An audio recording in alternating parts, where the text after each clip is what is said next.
이 채팅으로 인해서 이제 가정 불화가 생기는 경우가 많습니다. 의외로 이제 자기 배우자가 채팅을 해서 다른 사람들을 만나고 그래서 외도 행위를 하고 이다 걸려서 이제 이것 때문에 이혼하려고 오시는 분들도 많으시고, 또 반대로 뭐 자기가 걸려서 이것 때문에 이혼 위기에 닥쳐가지고 이제 오시는 분들도 많으시고.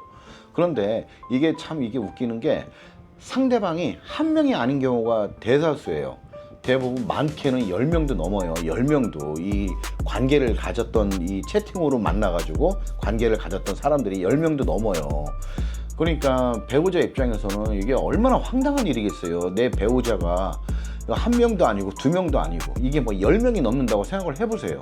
정말 기가 막혀서 말이 안 나올 거예요.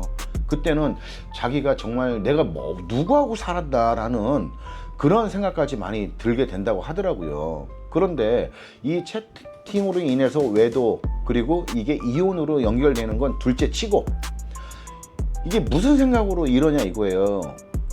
정말 위험하거든요. 이게 저 남자가 누군지도 모르고 저 여자가 누군지도 모르는데 그냥 밀폐된 숙박업소에 단둘이 들어가는 거잖아. 자기 발로 스스로가 누군지도 모르고. 이게 정말 위험천만한 일이고, 아무래도 자기가 외도, 그러니까 채팅으로 인해서 외도가 목적이었기 때문에 누구한테 알리고 행선지를 알리고 가는 것도 아니잖아요.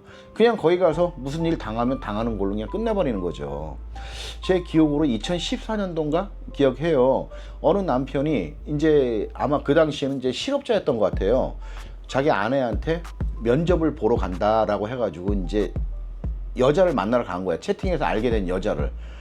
그리고 그 여자를 만나서 모텔을 가고 그 모텔에서 그 여자한테 수십 차례 칼에 찔려서 죽고, 그리고 사지가 다 절단돼 가지고 막 그 시체 이 사지가 막 동서남북 막 뿌려진 사건이 한 번 있었어요. 이거 정말 위험한 거란 말이에요. 내가 만약에 누군가를 만났다, 누군가를 처음 보는 사람, 근데 그 사람하고 어디서 막 뭐 공개된 장소에서 커피 한 잔을 마시는 것도 아니고 두 사람만 있는 밀폐된 공간에 딱 가서 모텔 같은 데 딱 들어가면 거기서 무슨 일을 당할지 어떻게 하냐고요. 이게 굉장히 어떻게 보면 이게 심각하게 범죄에 노출되어 있는 이런 상황이 될 수 있단 말이죠. 그리고 어떤 일단 뭐 물리적인 가해를 받지는 않더라도 이 남자들 중에서는, 뭐 여자들 중에서는 그런 성관계를 갖는 거를 몰래 촬영을 해서 돈을 요구하고 돈을 뜯는 경우도 있어요. 다만 이러한 것들이 어떻게 보면 좀 비일비재하게 생겨나는 일이기 때문에 이게 뭐 큰 뉴스거리가 안 되니까 이게 뉴스에 안 나오는 것 뿐이지, 실제로 이런 경우 많습니다. 저 이런 경우 전화를 많이 받았거든요. 어떤 여자분은 내가 이렇게 해서 협박을 당하고 있다, 근데 돈을 요구하는데 내가 이걸 남편한테 알리면 나 뭐 이혼 당할까요? 어쩔까요? 뭐 이런 경우 전화를 제가 몇 차례 받은 적이 있어요. 그런데 이걸 떠나서 자기 어떤 신체, 자기 어떠한 신체에 해를 가하는 심각한, 심지어는 목숨까지 담보로 할 수 있는 행위를 진짜 아무런 거리낌 없이 좀 하고 있는 거란 말이죠. 그래서 이러한 분들이 이러한 거에 빠져버리면 그냥 도덕 불감증, 안전 불감증에 걸려버리는 것 같아요. 그냥 그걸 남의 일이라고 생각하고 그냥 저 사람하고 채팅 핸드폰으로 몇 마디 하고 뭐 하루 이틀 얘기하면 지가 이제 그쪽에서 거짓으로 꾸며낸 자기 이미지를 이 사람은 그걸 그대로 믿어버리는 거야. 이 사람 참 괜찮은 사람이네, 좋은 사람이네. 하지만 그런 상황에서 좋은 사람, 괜찮은 사람은 없습니다. 막말로 좋은 사람, 괜찮은 사람이 왜 거기서 채팅을 하면서 사람을 만나가서 관계를 가지러 다니겠어요. 그러지 않아요. 일단은 자기 자신을 포장하는 거예요.